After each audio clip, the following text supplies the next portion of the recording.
അങ്ങനെ bit coin $150K നീങ്ങിക്കൊണ്ടിരിക്കുകയാണ്. ഇതിന് കാരണം എന്താണെന്ന് വെച്ചിട്ടുണ്ടെങ്കിൽ ഇത്രേ ഉള്ളൂ. ബിറ്റ് കോയിൻ അതിന്റെ 21 ഡേ സിമ്പിൾ മൂവിങ് ആവറേജിനെ ക്രോസ് ചെയ്തു. ഇതിന് കാരണം എന്തുട്ടാന്ന് വെച്ചിട്ടുണ്ടെങ്കിൽ 21 ദിവസത്തിന്റെ സിമ്പിൾ മൂവിങ് ഡേ ആവറേജ് 200 ദിവസത്തിന്റെ simple moving day average cross ചെയ്തു.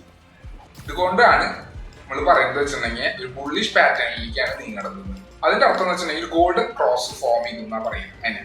അപ്പൊ ഒരു $150K എത്താനുള്ള എല്ലാ തരം സാധ്യതകളും ഇപ്പൊ ഉണ്ട്. പിന്നെ നമുക്ക് കാര്യം മനസ്സിലാക്കണം, ബിറ്റ് കോയിന് 24 അവർ വോളിയം കോയിന്റെ ഒക്കെ പ്രകാരം 24 അവർ വോളിയം $73 ബില്യൺ ആയി. മീൻസ് വെനസ്ഡേ അത് $50 ബില്യൺ ആയിരുന്നു, പിന്നെ $40 ബില്യൺ ആയിരുന്നു ചൊവ്വാഴ്ച ട്യൂസ്ഡേ. അത് ഏർലി ദിസ് മന്ത് എന്ന് പറഞ്ഞിട്ടുണ്ടെങ്കിൽ മെയ് 1 ആ സമയത്ത് 30 മില്യൺ ആയിരുന്നു ഡെയിലി വോളിയം. അത് ഫെബ്രുവരിയുടെ ലോവസ്റ്റ് ലെവലായിരുന്നു അത് ആ വോളിയം. പിന്നെ ബിറ്റ് കോയിൻ ഫ്യൂച്ചേഴ്സിന്റെ open interest means future open interest എന്ന് വെച്ചിട്ടുണ്ടെങ്കിൽ നമ്മൾ ഉദ്ദേശിക്കുന്നത് എന്താണെന്ന് വെച്ചാൽ മീൻസ് സെറ്റിൽ ചെയ്യാത്തതും ക്ലോസ് ചെയ്യാത്ത ഫ്യൂച്ചർ കോൺട്രാക്ട്സുകളുടെ കാര്യം പറയുന്നത്. ബേസിക്കലി അത് $81 ബില്യൺ കൂടി. എവിടെ നിന്ന്? മാർച്ചിൽ $46 ബില്യൺ ആയിരുന്നു. മീൻസ് ഏർലി മാർച്ചിലൊക്കെ. അതിന്റെ അർത്ഥം എന്ന് വെച്ചിട്ടുണ്ടെങ്കിൽ ഇൻസ്റ്റിറ്റ്യൂഷണൽ ആൻഡ് ലെവറേജ് ട്രേഡേഴ്സിന്റെ ഇൻട്രസ്റ്റ് കൂടിക്കൊണ്ടിരിക്കുകയാണ് ബിറ്റ് കോയിന്റെ മുകളിൽ. നമ്മുടെ കുറെ ആൾക്കാരൊക്കെ ഉണ്ടാവുന്നതിൽ ഞാൻ വിശ്വസിക്കേണ്ടതാണ്. മനസ്സിലായോ? പിന്നെ ബിറ്റ് കോയിൻ പിന്നത്തെ ഇമ്പോർട്ടന്റ് കാര്യം എന്ന് വെച്ചിട്ടുണ്ടെങ്കിൽ ട്രേഡ് ടെൻഷൻസ് കുറഞ്ഞു. US-ഉം പല രാജ്യങ്ങളുമായിട്ട് നല്ല ട്രേഡ് ഡീൽസ് ഒക്കെ നടത്തുന്നുണ്ട്. വലിയ നല്ല ട്രേഡ് ഡീൽസ് ഒന്നും ആയിരിക്കും കുഴപ്പമില്ലാത്ത ട്രേഡ് ഡീൽസ് ഒക്കെ നടത്തുന്നുണ്ട്. മീൻസ് പരാജയപ്പെട്ടു എന്ന് പറയാൻ പറ്റില്ല, എന്നാലും പരാജയപ്പെട്ടു എന്നും പറയാം. എന്തായാലും ഇത് പ്രോ ബുള്ളിഷ് ന്യൂസ് ആണ്. കാരണം വെച്ചിട്ടുണ്ടെങ്കിൽ എല്ലാം സെറ്റിൽ ആയി കഴിഞ്ഞിട്ടുണ്ടെങ്കിൽ പിന്നെ ഓക്കെ, പിന്നെ റിസ്കിയർ ആസറ്റ്സ് ലൈക്ക് ബിറ്റ് കോയിനൊക്കെ പോകുന്നതാണ്. അപ്പൊ ബിറ്റ് കോയിനിൽ കാശ് പോകും. പിന്നെ നമുക്കറിയാം മൂഡീസ് ക്രെഡിറ്റ് റേറ്റിംഗ് ഏജൻസി US-ന്റെ ക്രെഡിറ്റ് റേറ്റിംഗ് കട്ട് ചെയ്ത് കുറച്ചു. AAA1 ആക്കി. അതിനകത്ത് വെച്ചാൽ വിശ്വാസം കുറഞ്ഞു. US-ന്റെ റീപേയ്മെന്റ് കപ്പാസിറ്റിയിൽ വിശ്വാസം കുറഞ്ഞു. അപ്പൊ എന്താ പറ്റാന്ന് വെച്ചിട്ടുണ്ടെങ്കിൽ നിങ്ങൾ മനസ്സിലാക്കണം, ആൾക്കാര് ആൾട്ടർനേറ്റീവ് ആസറ്റ്സ് ലൈക്ക് ബിറ്റ് കോയിനിലേക്ക് ഇൻവെസ്റ്റ് ചെയ്യാനുള്ള സാധ്യത കൂടുതലാണ്. അപ്പൊ അവിടെയും ബൂണാണ് ബിറ്റ് കോയിൻ. പിന്നെ US സ്പോട്ട് ETFs ഏകദേശം $7.4 ബില്യൺ നെറ്റ് ഇൻഫ്ലോസ് വന്നു കഴിഞ്ഞ 5 ആഴ്ചയിൽ. അതെന്ന് വെച്ചിട്ടുണ്ടെങ്കിൽ ഈ ഇൻസ്റ്റിറ്റ്യൂഷൻ ഇൻവെസ്റ്റേഴ്സിന് ഭയങ്കരമായിട്ടുള്ള ഇൻട്രസ്റ്റ് വരുന്നുണ്ട് ബിറ്റ് കോയിന്റെ മുകളിൽ ഇപ്പോഴത്തായിട്ട്. ഈ തേഴ്സ്ഡേത്തെ മാത്രം ഇൻഫ്ലോസ് 609 ആണ്. അത് നിങ്ങൾ മനസ്സിലാക്കണം. മനസ്സിലായില്ല? ഇപ്പൊ ബിറ്റ് കോയിൻ ട്രഷറി ആസറ്റിന്റെ ഒരു സ്റ്റാറ്റസ് കിട്ടിക്കൊണ്ടിരിക്കുകയാണ്. മനസ്സിലായില്ലേ?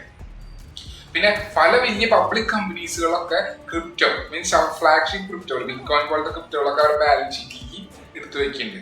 മനസ്സിലായ? പിന്നെ ഇപ്പൊ മൈക്രോ സ്ട്രാറ്റജി ഭയങ്കരമായിട്ട് അഗ്രസീവ് ആയിട്ട് അക്യുമുലേഷൻ നടത്തിക്കൊണ്ടിരിക്കുകയാണ്.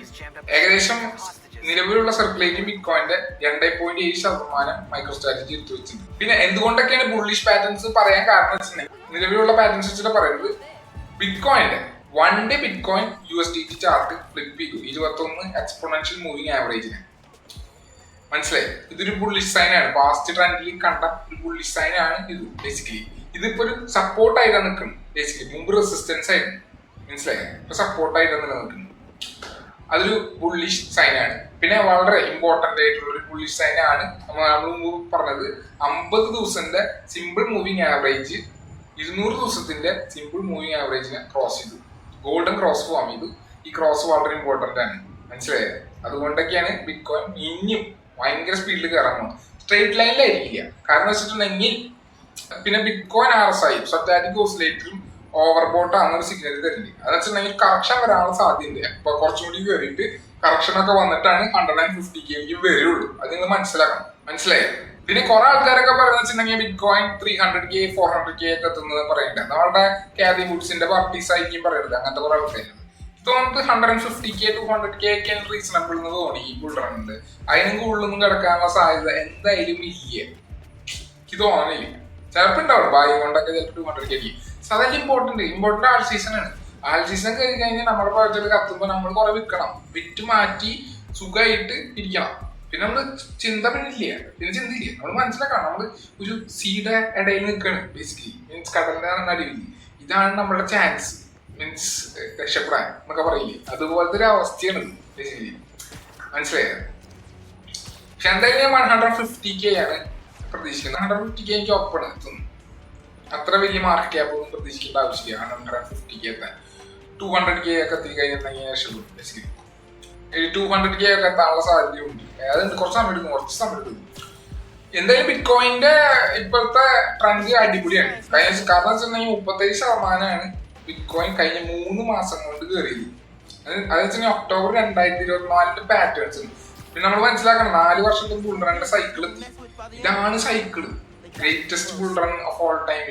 ഗ്രേറ്റസ്റ്റ് ബുൾ റൺ കഴിഞ്ഞാൽ പിന്നെ ഏറ്റവും സാധാരണ ബുൾ റൺസ് ആയിരിക്കും. പിന്നെ നമുക്ക് ഗ്രേറ്റസ്റ്റ് ബുൾ റൺ ഒരു തവണ മതി. പിന്നെ നമ്മൾ കുറച്ചൊക്കെ ഓഫ് ലോഡ് ചെയ്തിട്ട് മിണ്ടാണ്ടിരിക്കണം. പിന്നെ നമ്മുടെ കുറെ പ്രൊജക്റ്റുകളൊക്കെ ഫസ്റ്റ് ആയിരിക്കും. ബേസിക്കലി ഫസ്റ്റോ 100-ലൊക്കെ എത്തും. ഫസ്റ്റ് 10-ലൊക്കെ ആയിരിക്കും നമ്മുടെ പ്രൊജക്റ്റുകളൊക്കെ നിൽക്കുന്നത്. അപ്പൊ നമ്മള് ഭയങ്കര ഡൗൺ ആയി നിൽക്കുന്ന പ്രൊജക്റ്റ് 10-ലൊക്കെ എത്തിക്കാൻ നമ്മുടെ കാശ് സേഫ് ആണ്. പിന്നെ കുറച്ച് വിറ്റിട്ട് എവിടെയെങ്കിലും പോയിട്ട് മിണ്ടാണ്ടിരിക്കും. അതൊക്കെ തന്നെ. പിന്നെ പേഷ്യന്റ് ആയിട്ടിരിക്കണം. Patience is the key to success. മനസ്സിലായോ? പിന്നെ വിൽക്കേണ്ട സമയത്തും വിറ്റ് മാറ്റി വയ്ക്കാനുള്ള ബുദ്ധി വേണം. അത്രേ ഉള്ളൂ ഈ വീഡിയോ എനിക്ക് പറയാനുള്ളത്. അടുത്ത വീഡിയോ തരാൻ. Thank you. Have A nice day.